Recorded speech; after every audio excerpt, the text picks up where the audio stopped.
Hello internets, and welcome once again to Chris's Mailbox, episode 4, the thrilling video series in which I open my mail.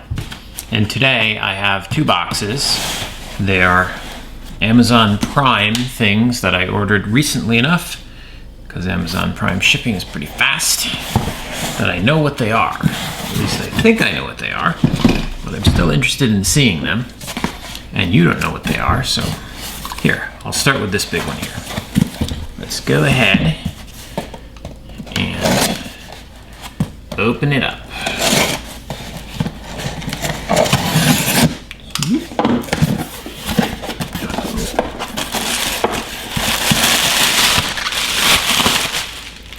Okay, in here we have a number of exciting things.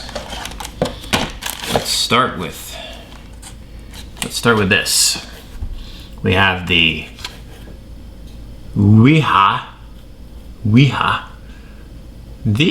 I don't know, are they German?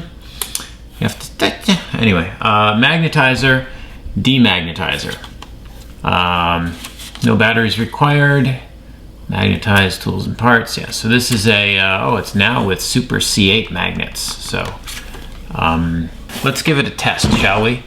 We'll give it a legitimate tryout. I need a screwdriver. I'll be right back.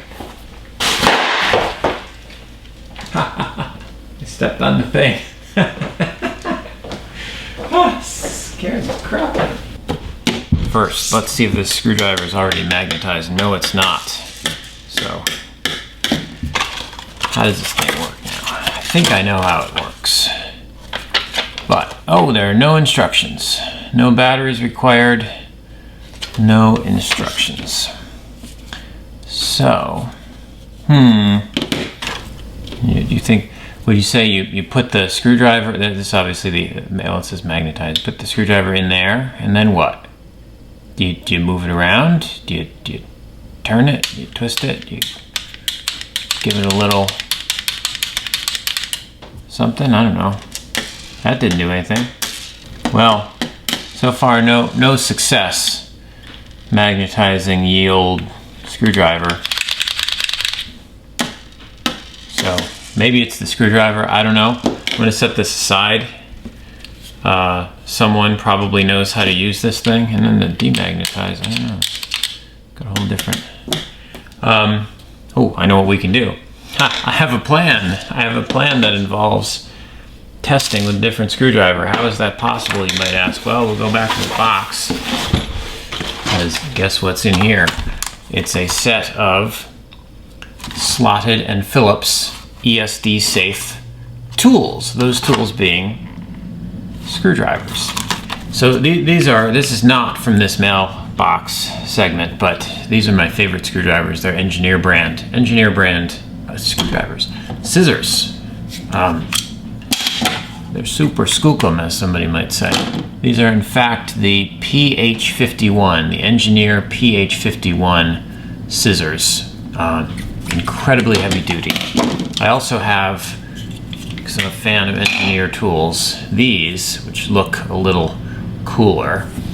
These are the Engineer PH55 scissors.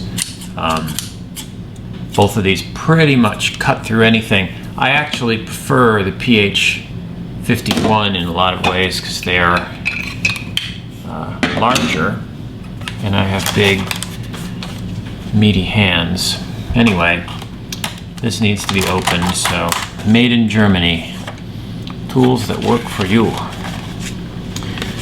Well, they work for somebody. Okay. Let's see.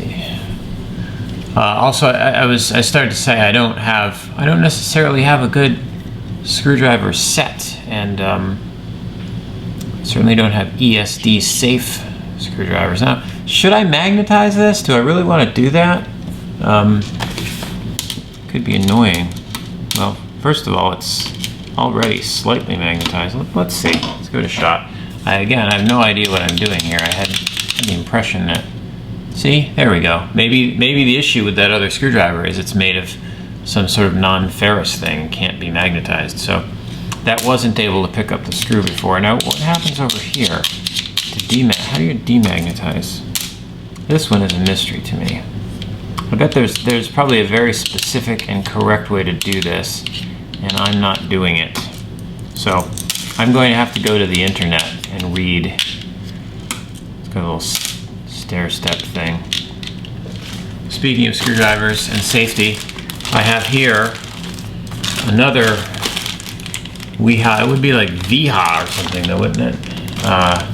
These are safety insulated screwdrivers. These are electrician type things, and these are what's the rating on this? 1,000 volt insulated screwdrivers. So look at the big old insulated screwdriver. I do have a couple of these kind of things, but not really good ones. This is not called Watch Chris Try to Reclose This Bag. This is called Chris's Mailbox, in which I open my mail. So let's move on to the next item, shall we? Here, this one is a Gyros brand. Gyros Precision Tools from Muncie, New York. Gyros. They work better if you say it correctly. This is a 6-piece needle file set. So these are, I'm led to believe, small files. Right? I think we can see that. I think we can see that they are small files. I am, however, going to remove at least one of them from its packaging so that I can examine it closely and formulate an opinion. Yeah, that there's a file. Oh, there's one more thing in there. All right, we'll put these aside for the moment. We'll take out the other thing. Here's one more thing. This would be the Proxon. Are they also German? Let's see. Made in Taiwan. I don't know. This would be the Proxon Micromot system. Machine Vice MS4. As you can see there. So this is a vise. Ooh, I shouldn't put my scissors away. So it's a little vise. It's one of those little vices. Vices. Vici. Yeah, seems to work okay. I read the reviews before I got this, and people were like, "Oh, they don't make them like they used to. There's an awful lot of slop and other technical terms that I don't understand." But as far as I'm concerned, it's a vise. It'll probably hold things. But why, you may be asking, why do you have a vise? Let's see what's in this box. It's a long mailbox.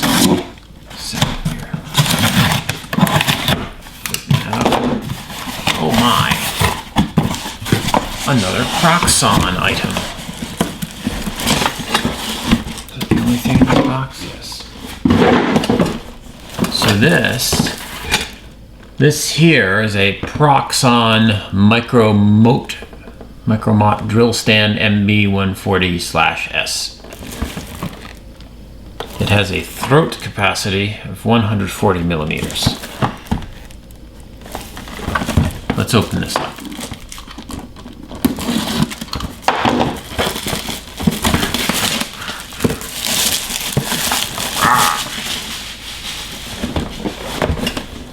I have what I consider to be quite a nice electronics lab. Oh my, there's a lot of parts here. Okay, well, this is not called Watch Chris Put Together a drill stand. We might do that another time.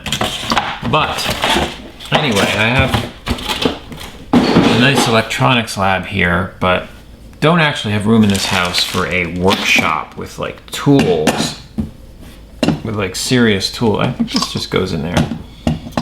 Serious tools and such. So,